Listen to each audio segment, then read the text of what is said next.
Right, Bobby, to people that discovered Primal Scream, let's say mid-90s or even kind of like, I don't know, last year, they get Maximum Rock and Roll, they stick on the first track, Velocity Girl comes in, it's like, what? Who is this band?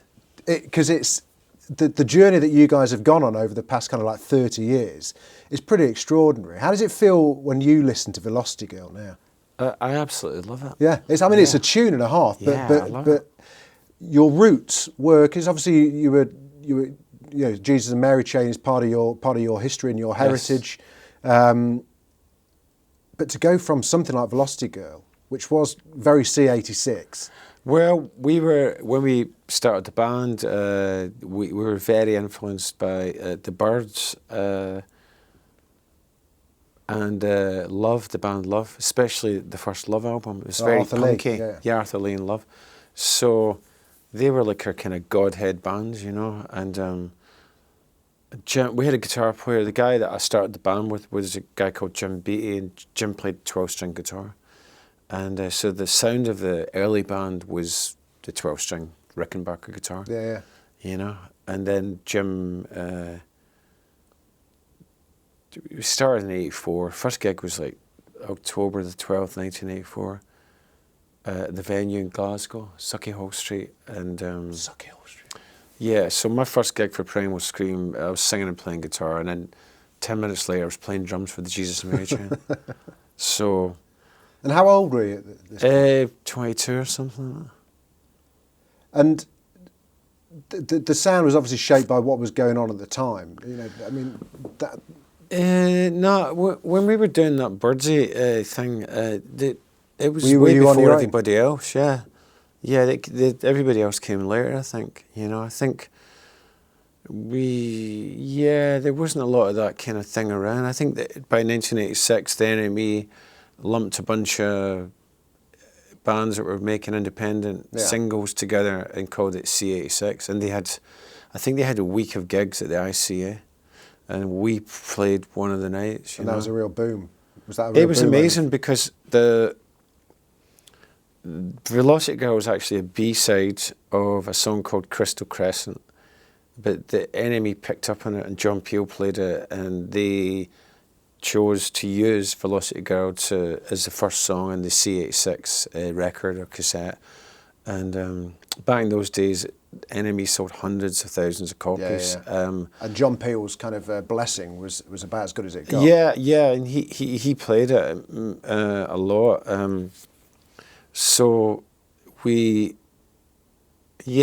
kind of launched our career, I guess. And were you ambitious at the time? Was this? Oh yeah, we were always ambitious. We always wanted to be on top of the pops and on cover of smash hits and NME, and you know we wanted to.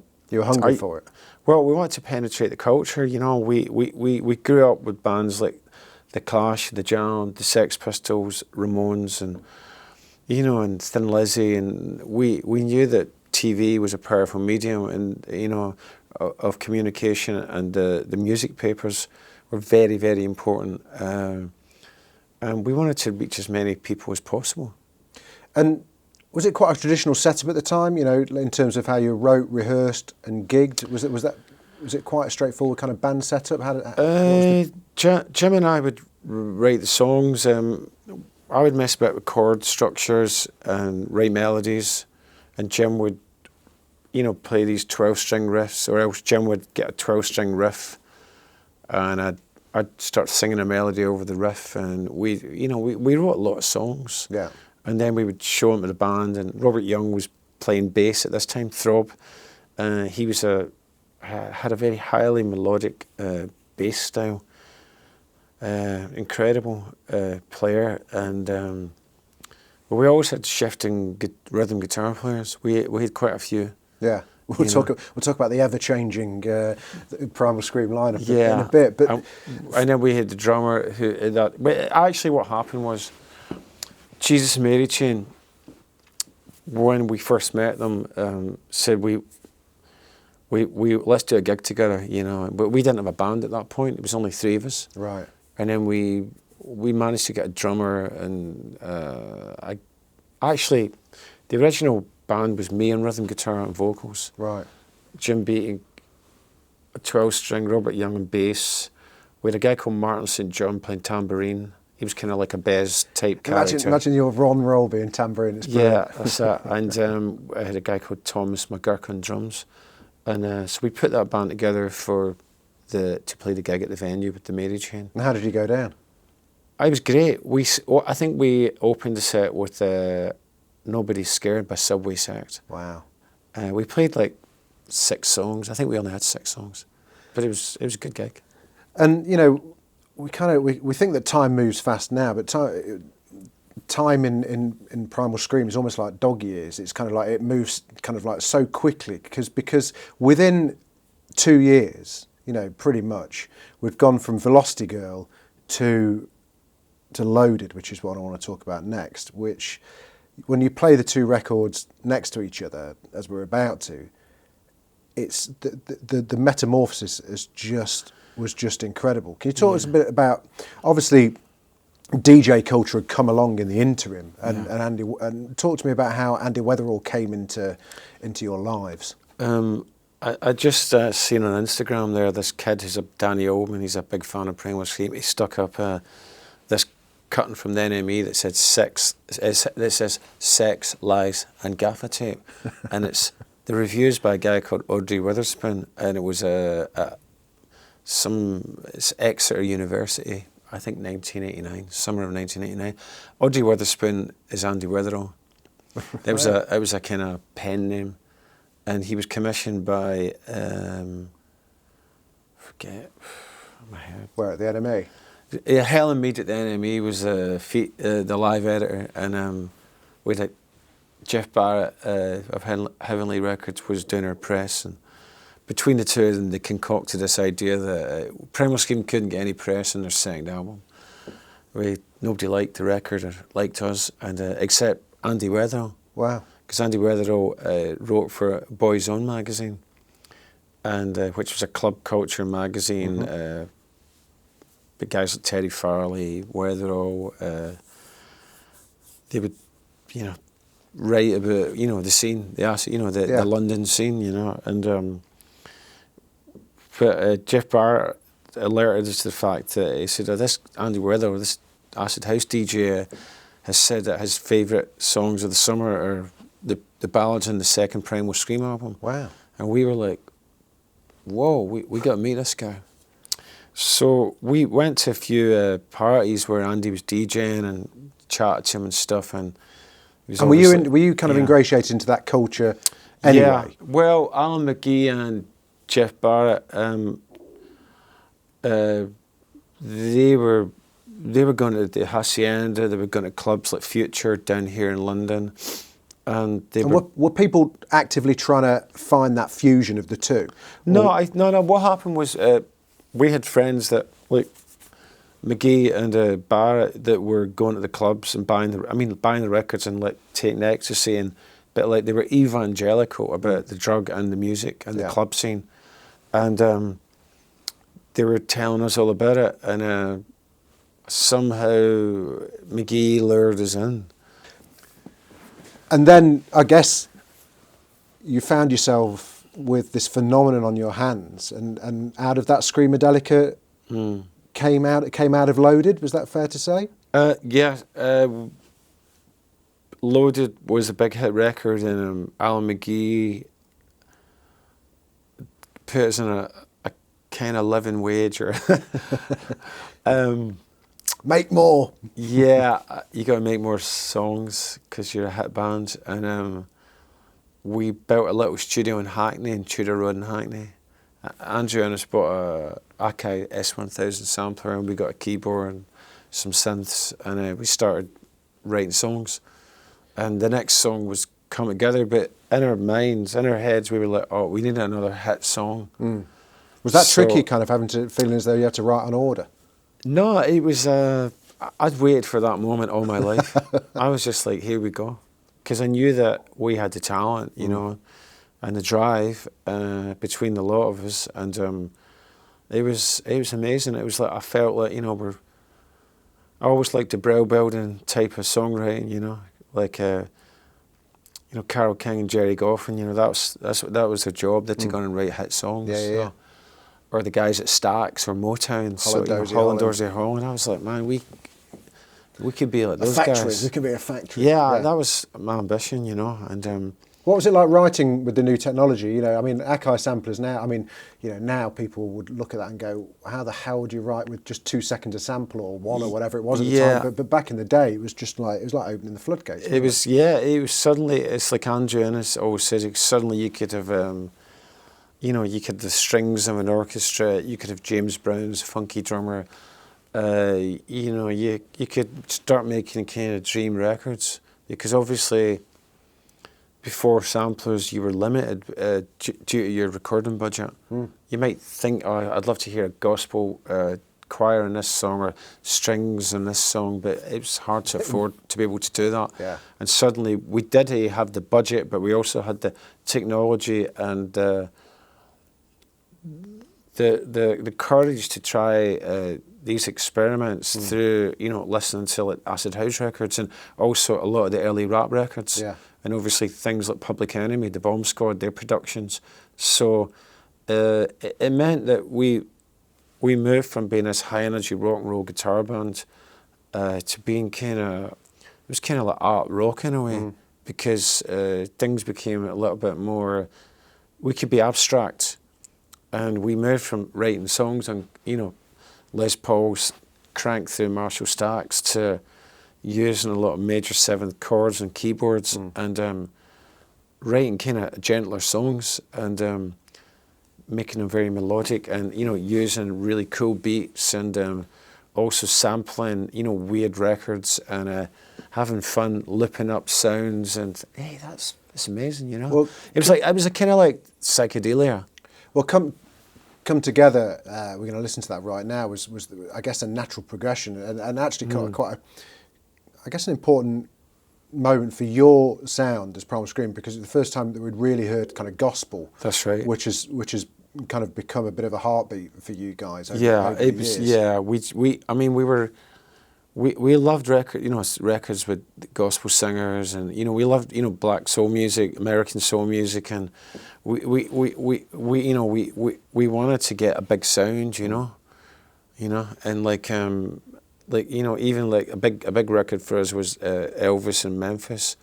You know, the Suspicious Minds and the Ghetto, You'll Think of Me, the Chips Moments productions at American studios, and you know, the kind of gospely backing vocals, and you know, we wanted to have that on our records, and suddenly we had the budget, and it was fun working with choir. You know, I mean, Robert Young, who was like our hard rock guitar player, you know, when he was working with the singers, the choir, he just had so many great ideas for harmonies, and he's a very melodic guy, very talented, and you know, ad libs, you know, the come together as one. That was his idea, you know. Wow. Yeah. And lyrically, it kind of like, you knew what you guys were doing. You knew it kind of appealed directly to the dance floor because, you know, loaded for obvious reasons. Yeah. But also come together. It was the unison. It was the coming together of this whole kind of acid house and rock and roll movement. And I guess you were the kind of vicars of that. Well, it was like a new psychedelia, you know. I saw it as like the second summer of love, you know. So we go from Come Together to the Dixie Narco EP. It's not difficult to see the how things are moving forward for you, because, you know, we start to lose a little bit of the electronica, but keeping that soul and that gospel, especially with Moving On Up. Was that how was that period of Primal Scream? Well, Moving On Up had been the lead track on Screamadelica, and we recorded it ourselves at a studio in Tollington Park in London, at Jam Studios, with a guy called Colin Leggett, engineering, and then we asked Jimmy Miller, who produced all the great Rolling Stones tracks like Jumpin' Jack Flash and Brown Sugar and Sympathy for the Devil, and also he'd worked with Traffic and Spencer Davis Group as well, to mix it.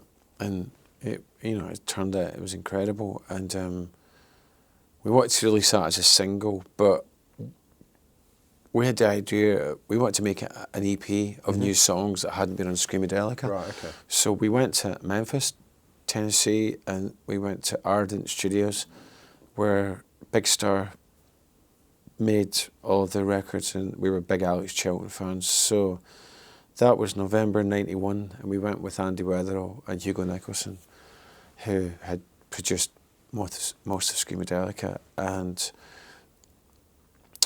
we already had a track called Screamadelica, which was recorded here in London at Eden Studios in Chiswick. Was like a 10-minute track. So we went to Memphis to record 2 tracks. One was an unreleased Dennis Wilson song, Dennis Wilson of the Beach Boys, called Carry Me Home. And the other we didn't have. We wrote it whilst we were in Memphis. Right, and okay. that song was called Stone My Soul. And we had Willie Nelson's pedal steel player play pedal steel on it. And actually his parents had both played with Hank Williams. Wow. So that was some great country history.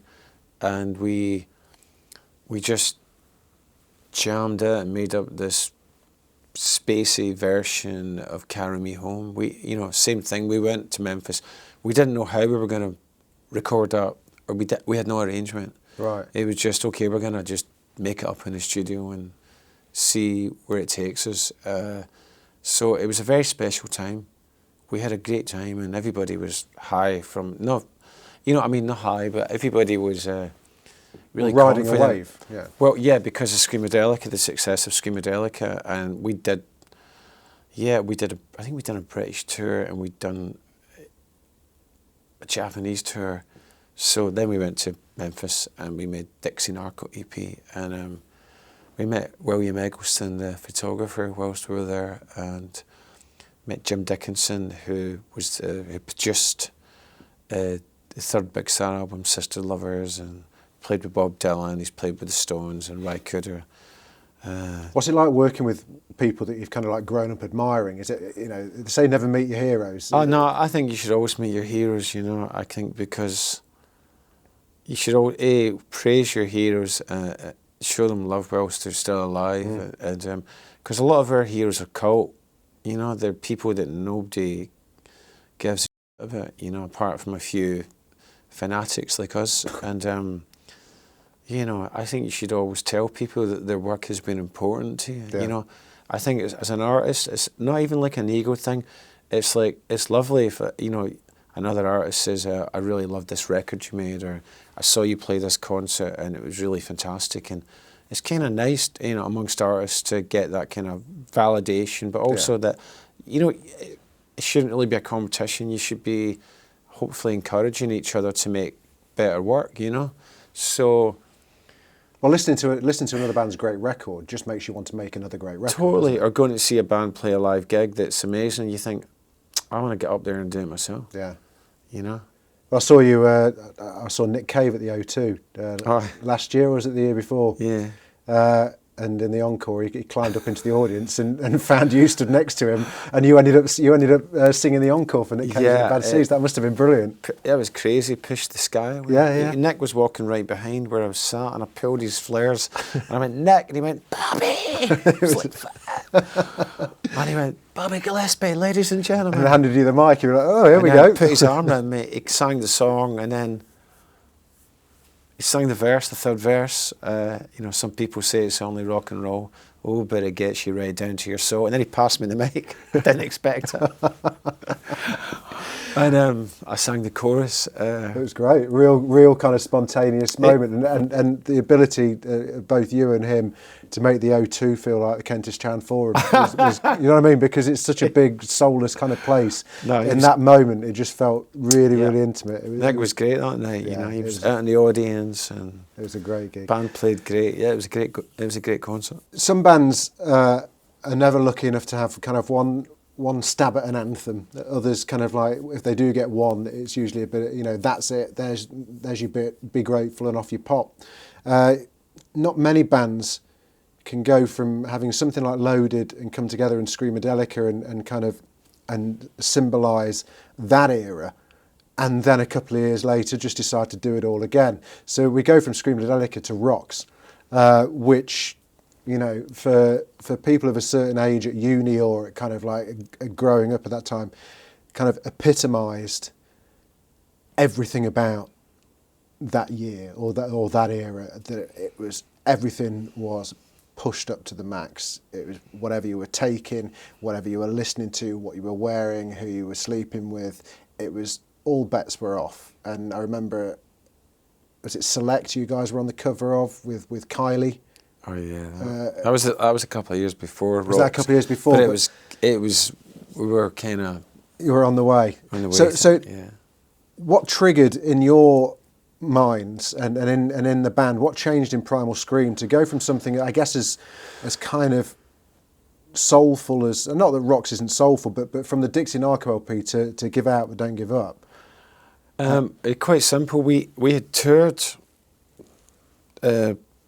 Screamadelica, we did Europe, Britain, America, Japan, and we were playing the Screamadelica album, but we were, you know, they were kind of like high energy rock versions of the songs, even like Don't Fight to Feel It. Had, you know, dueling twin lead guitars, you know, screaming, and I guess we just, I think what happened was the club scene started to change. It went from a kind of transcendent, kind of, you know, gospel-y house, electronic soul, euphoric, you know, kind of pop. Some of the house stuff was very, you know, very good songs like Ten City and stuff like that. And God, 10 City, you know, I know, amazing. Yeah. And you know, Joe Smooth, Promised Land, and Salt Soul and stuff. And it was getting more.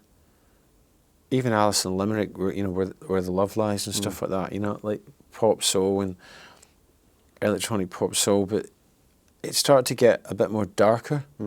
Musically speaking, I think Weatherall was getting into harder techno stuff, and we sort of got back into being kind of like a rock band, and instead of writing songs around samples and keyboards and using major sevenths, we got back into, like, Robert Young was writing these incredible guitar riffs, and so we started writing songs around the guitar riffs, and it just took its natural course, and we wrote the songs that became Give It But Don't Give Up, and I had been personally listening to a lot of Southern soul music like James Carr, the Aretha Franklin, the stuff that she would cut in Muscle Shoals, you know, Percy Sledge was a big favourite. So the combination of the two, correct? Deep soul, you know, deep soul, and so we had the idea to go to Memphis and work with Tom Dowd, who produced Aretha and produced The Cream and Eric Clapton, Rod Stewart, Ray Charles, John Coltrane, and worked with the Muscle Shoals rhythm section, Roger Hawkins, Dave Hood, good played in Sweet Soul Music by Arthur Conley, you know, I'll Take You There, the Staple Singers, Respect Yourself, Staple Singers. It must be great to be in a position of like, we're doing this music. Who are our idols in this era of music? Well, we want to work with those guys, and then you find within a matter of weeks, there you are. And there you are, and you know, you get the Memphis horns playing on your tracks.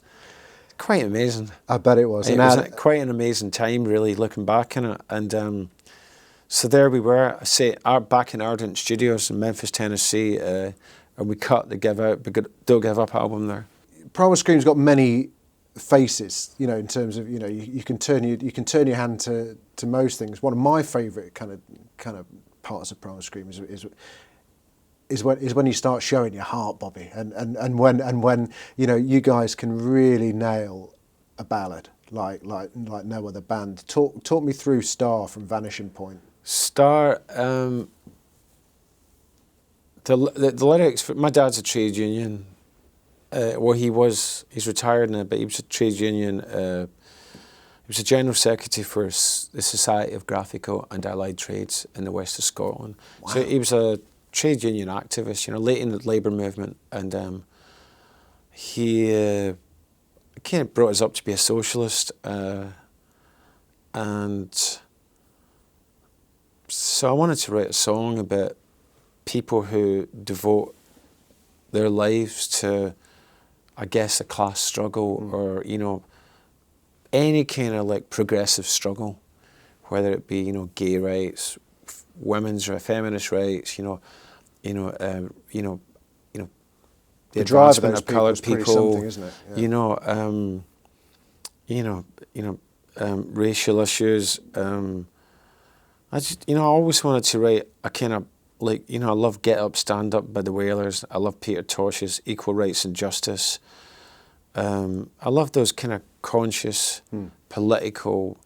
They're difficult to get right, aren't songs they? And because on one hand, Peter Tosh gets it right, but yeah. then and everyone praised him. But then when Bono does it, everyone shouts at him. Do you know what I mean? Yeah, but I think just from where we were standing, you know, it was quite a big deal for me to write that lyric, and I just, as I say, I wanted to write a song for everybody who stands up for their rights. Was it difficult to write? When you kind of set yourself this kind of mission, does that make it easier or harder? It came quite easy, actually. You know, I think I knew what I wanted to say, and I mean, I think that, yeah, I mean, it was just something that, you know, we're big fans of Curtis Mayfield, and Curtis wrote a lot of, you know, really, you know, consciousness raising, life affirming songs, and so it was, yeah, I was pleased with the lyrics, and we asked Augustus Pablo, the great Jamaican producer and musician, if he would play melodica on Star. And through this connection we had, he came to our studio in Primrose Hill, and he played beautifully.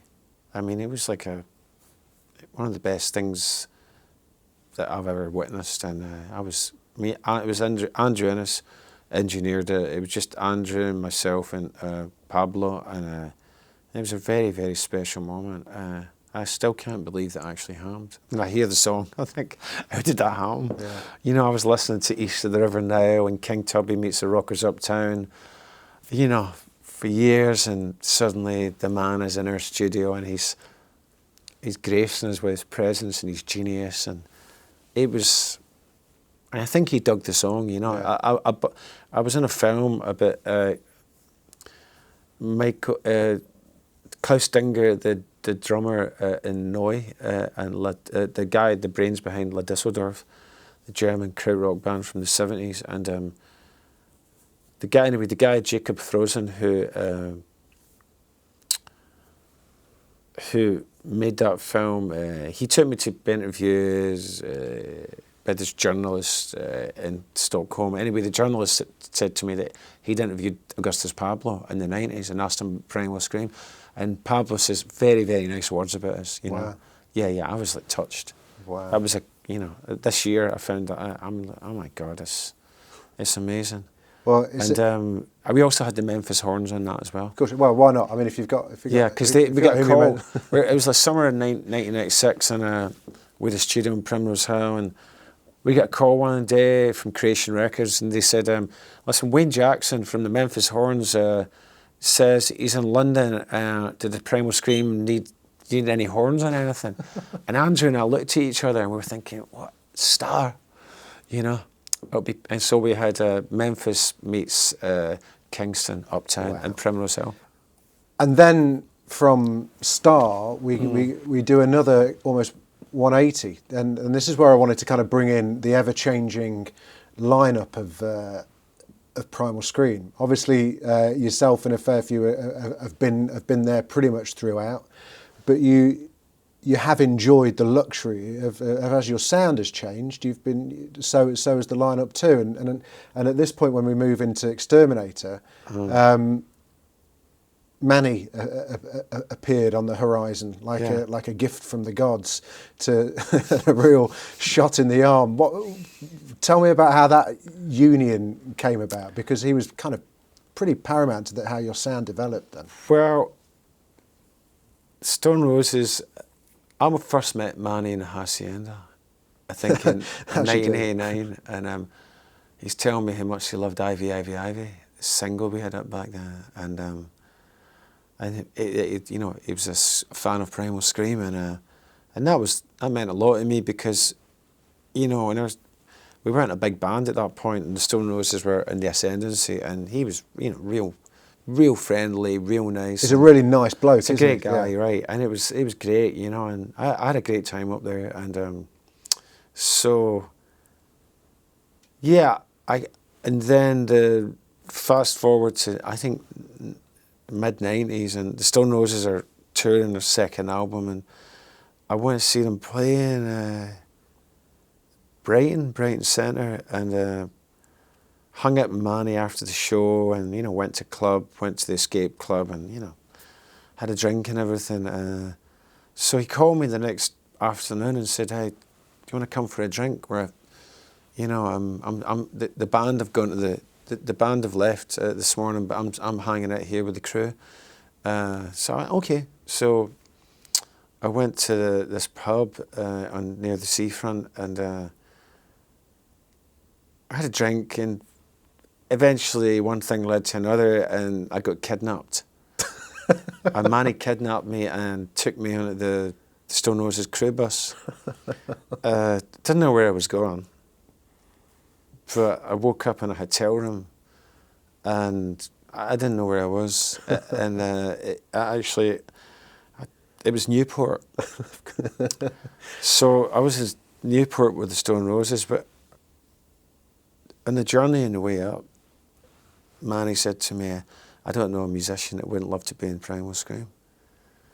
And it stuck in my head. I remembered it. So later, you know, within a year, John Squire had left the Roses, and I remembered what Manny had said. So through a mutual friend, I got a message to him, and I said, you know, if the Roses ever finish, you know, we would love you to come and join the Scream. And he got back and said, okay. Wow. And they kind of finished, you know, quite shortly after that. They announced were done. They'd split up, and he came and joined the Scream. And it's weird that, you know, Manny was a member of Primal Scream for far longer than he was in Stone Roses. Ian Brown pointed that out to me. I was like, he was laughing.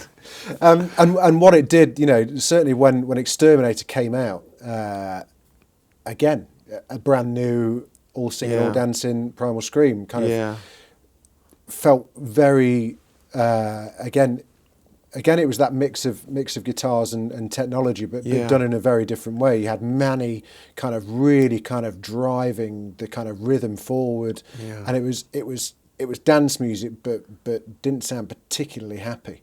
No, it was a very kind of claustrophobic, dark, angry, paranoid record, but that's exactly how we felt at that time, because of our lifestyle and our mindset. Yeah. And but also and music. Also it was also a reaction to the culture that, you know, we were in, I guess, British, you know, drug culture at the time. And also it was like kind of New Labour had been elected, I think, a couple of years before. And I don't know, there was just something in... The country was in limbo a bit, wasn't it? It just, there was things were changing, and it just felt, we were never in the Britpop thing, you know. It was never, we had a different take on the country, I guess, from a lot of those bands, and I don't know, I was reading a lot of, like, you know, Noam Chomsky and I guess some of the old Burroughs stuff, and kind of educating myself politically. I'd kind of become a bit politically disengaged through the 90s, but I was always on the left, you know, always voted Labour, and it was, but, you know, more, I was applying myself more and reading more about history, and also tuning into current events. And well, everything was just getting a little bit. I mean, you know, even though you weren't involved really so much in Britpop. You know, you take someone like Massive Attack, who'd gone from Protection to kind of Mezzanine. You can take Pulp, who went from kind of different class to this is hardcore. Blur went from The Great Escape to Blur and Beetlebum and Song 2 and stuff like that. So all around was this sense of kind of like everyone was gnashing their teeth a little bit, weren't they? Yeah, I mean, I was just trying to write about the culture, really. Yeah. You know, and I think the music that we made up in that studio in Primrose Hill was very, you know, Andrew Ennis always had this thing about it should sound paranoid and edgy. Yeah. And Well, I guess I mean, that's, you know, and he was right, you know, I had to have that edge and I guess sense of foreboding. It's a sense of dread, you know. We knew something was wrong, but we couldn't quite, you know, it was just, there was, I don't know, maybe it was the end of the 90s and we were starting to see the fallout from Acid House. Yeah. Prince described it really well. When the lights come on, and then when the ugly lights come on at the end of the nightclub, it's kind of it's that. Well, there's a great Warren Zevon line, and he says, "When the lights come up, your face looked like something death brought in a suitcase." And Exterminator has one of my favourite opening tracks of an album ever. Kill All Hippies I just love it, and you're right, it has that kind of sense of foreboding really well. But I've been overruled, and the one that we're playing is Swastika Eyes. Tell me a little bit about Swastika Eyes. We had a run of hit singles in the 90s, so it was loaded, Come Together, Rocks, Jailbird, I think Kowalski was number 8. Yeah. Not sure about Star, but the next one that we released was, you know, we seriously thought we were going to try and get on Radio 1 and on Top of the Pops and the charts, on daytime radio with a song called Swastika Eyes. I don't know what we were thinking, but it's a great name. It's a great. Yeah. We just felt excited. We thought, oh, it's a new sound, and it's we just thought it was a great record. Yeah. It was like a 9 or 8 minute single. I think they cut it down for the radio, but the actual track was like 8 minutes long. And we said to McGee, "There's your new single," and he was like, "Oh, great, you know." And he's like the great. What was great about Alan McGee was he was the kind of record company boss that would say, "Yeah, great. So what's the guys? 8 minute single. We've got to release it." Because I guess because Creation were doing so well with Oasis that they had so much money they could afford to let art punk rockers like ourselves, you know, make these indulgent records. Well, thank goodness. And as if we hadn't had enough change in direction, Bobby, we go from Exterminator into another kind of gospelly, soulful, euphoric kind of rock and roll song, Country Girl. How did the genesis from kind of Exterminator period to that period come about? Give Up But Don't Give Up was like a guitar rock record, and written in a very traditional way and rehearsed with a band in the traditional way, recorded in the traditional way, everybody playing live on the floor. The album after that, Vanishing Point, was not really recorded with a band. Right. It was made using a lot of drum loops and not so much samples, but hardly any guitars. And everything. It was a very textural record, and we used, you know, a lot of different instruments like bass oboes, and using a lot. That record's got a lot of keyboards on it too, and horns. We had the Memphis horns, as I said before, in Star, Melodica, Augustus Pablo. It was a kind of a record about atmosphere. It was kind of like a film soundtracky, you know, and quite psychedelic kind of record. But whilst making that record, we found a new way of composing songs. A lot, you know, some of the songs, like Kowalski, it's not really a song, you know, it's just, I don't know what it is. a mood piece, I guess. Yeah, it's like a mood board, isn't it? Mood, yeah, and collage. a lot of that record was like that. The record after Exterminator was like a, you know, Manny had joined, so we began to put the bass at the forefront of the sound. Well, he's such a proficient player, isn't yeah, he? Lead bass and rather than lead guitar, you know, like dub reggae basically. The bass is the most prominent instrument, and or funk, you know, and that would be the basis of the new songs, and yeah, again, it was a mixture of live players and electronica. You know, Andrew Ennis was incredible. The sounds he was coming up with in that record were just incredible. You know, future psychedelic kind of techno, hard, paranoid. Yeah. You know, freaky sounds, and so that was a very, very. And we asked Kevin Shields to mix most of that record, so it's a very intense, concrete sound to it. Vanishing Point was a bit dubbier, softer, yeah, more psych, you know. Yeah. And then the album after Exterminator was Evil Heat. That was a bit softer, but it was still, you know, it still wasn't a band record. You know, the songs have been built in the studio. Yeah. Using, you know, drum machines, loops, again, textural. Was that intentional, or was that just circumstantial? Well, we toured Vanishing Point, we toured Exterminator. We had a hardcore band. Darren Minnie joined the drums. Kevin Shields joined before Exterminator. He joined the live band. So we had Manny, Robert Young, Andrew Ennis, Kevin Shields, myself, Darren Minnie, Martin Duffy, and then we had a couple of horn players Big as ensemble, well. yeah. So we had a nine-piece band, and it was a hard band. It was a hard rock.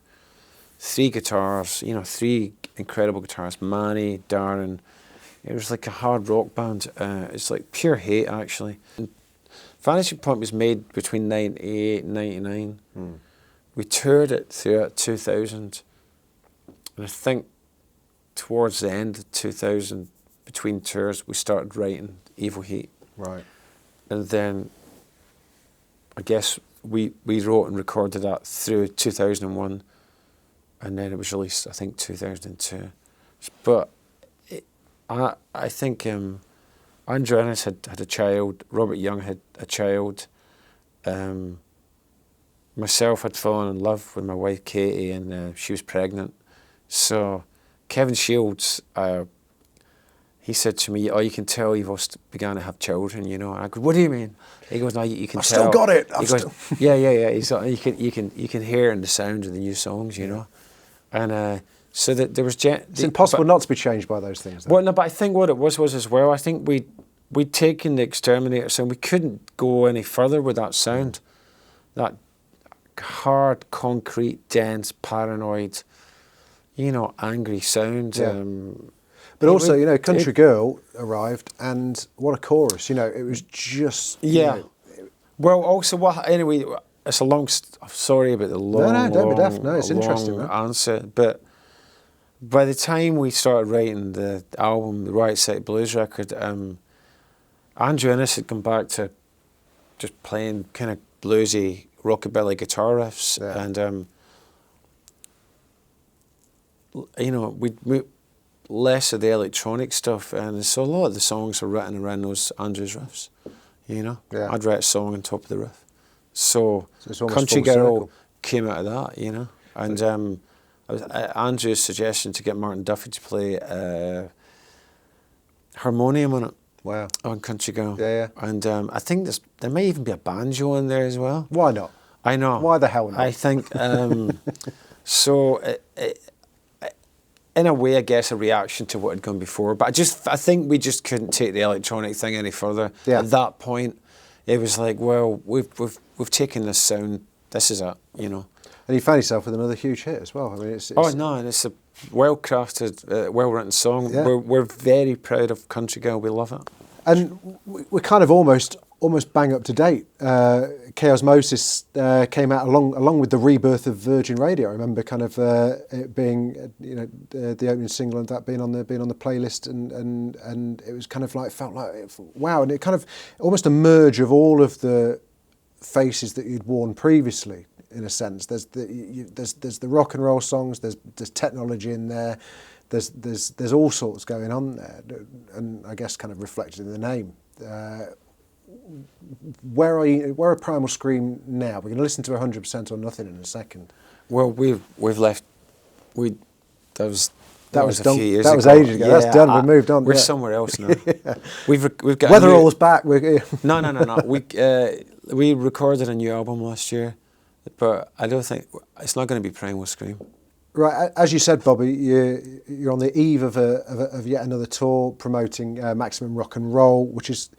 How does it feel listening back to that in chronological order? It must make you very proud. Very, very proud, I mean, even when we were remastering the album, it was in January this year, hearing some of the songs coming through the big speakers, John Davis, remaster expert, cleaning them up and getting them to sound better sonically, and it was joyous to hear some of them, like almost an impossible kind of like selection to put together, I guess, especially if you wrote them all, because they must all be your babies in some way. Maybe some more than others, I guess, but hearing Burning Wheel, the 7-inch edit of Burning Wheel, Kowalski, blew my mind, Yeah. Listen, Maximum Rock and Roll is out on the 24th of May. The tour is a big old tour, I guess. Yeah, it's all throughout the summer, 20 gigs, I think, in Europe. Fantastic. And then we're going to come back and play a proper British tour in the winter. Amazing stuff. Can't wait to see it. And it's going to be good. And you are welcome back at Virgin Radio. Thanks for having me. Bobby Gillespie from Primal Scream. Thanks. Thank you. The best music all day. Virgin Radio.